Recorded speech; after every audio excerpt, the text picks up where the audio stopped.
Albert Einstein once said, everybody's a genius, but if you judge a fish by its ability to climb a tree, it will live its whole life believing that it is stupid.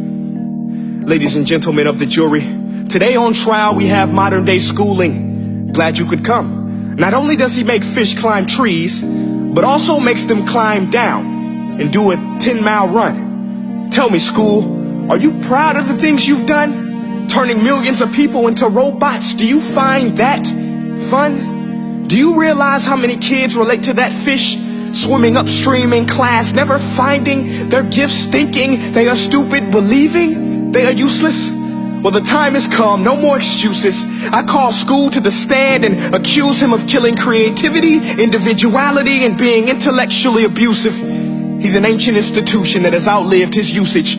So, Your Honor, this concludes my opening statement, and if I may present the evidence of my case, I will prove it. Proceed. Exhibit A. Here's a modern day phone. Recognize it? Here's a phone from 150 years ago. Big difference, right? Stay with me. Here's a car from today, and here's a car from 150 years ago. Big difference, right? Well, get this. Here's a classroom of today, and here's a class we used 150 years ago. Now ain't that a shame? In literally more than a century, nothing has changed. Yet you claim to prepare students for the future? But with evidence like that, I must ask, do you prepare students for the future or the past? I did a background check on you and let the record show that you were made to train people to work in factories, which explains why you put students in straight rows, nice and neat, tell them sit still, raise your hand if you want to speak, give them a short break to eat, and for 8 hours a day tell them what to think. Oh, and make them compete to get an A. A letter which determines product quality, hence grade A of meat. I get it. Back then, times were different. We all have a past. I myself am no Gandhi. But today, we don't need to make robot zombies. The world has progressed. And now we need people who think creatively, innovatively, critically, independently, with the ability to connect. See, every scientist will tell you that no two brains are the same. And every parent with 2 or more children will confirm that claim.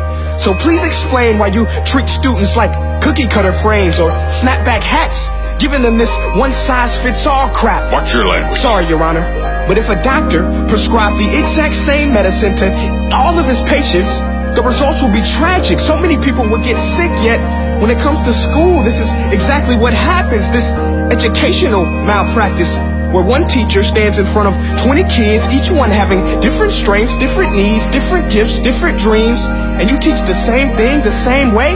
That's horrific. Ladies and gentlemen, the defendant should not be acquitted. This may be one of the worst criminal offenses ever to be committed. And let's mention the way you treat your employees. Objection. Overruled. I want to hear this. It's a shame. I mean, teachers have the most important job on the planet, yet they're underpaid? No wonder so many students are short-changed. Let's be honest. Teachers should earn just as much as doctors, because a doctor can do heart surgery and save the life of a kid. But a great teacher can reach the heart of that kid and allow him to truly live. See, teachers are heroes that often get blamed, but they're not the problem. They work in a system without many options or rights. Curriculums are created by policymakers, most of which have never taught a day in their life. Just obsessed with standardized tests. They think bubbling in a multiple choice question will determine success. That's outlandish. In fact, these tests are too cruel to be used and should be abandoned, but don't take my word for it.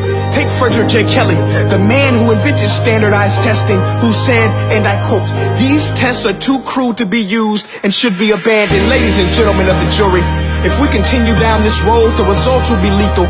I don't have much faith in school, but I do have faith in people.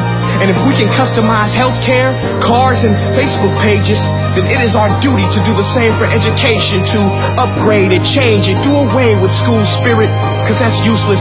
Unless we're working to bring the spirit out of each and every student, that should be our task.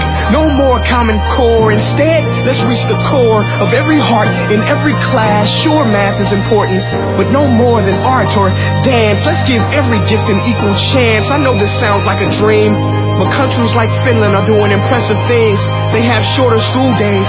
Teachers make a decent wage. Homework is non-existent, and they focus on collaboration instead of competition. But here's the kicker, boys and girls. Their educational system outperforms every other country in the world. Other places like Singapore are succeeding rapidly. Schools like Montessori, programs like Khan Academy. There is no single solution, but let's get moving. Because while students may be 20% of our population, they are 100% of our future. So let's attend to their dreams, and there's no telling what we can achieve. This is a world in which I believe, a world where fish are no longer forced to climb trees. I'll rest my case.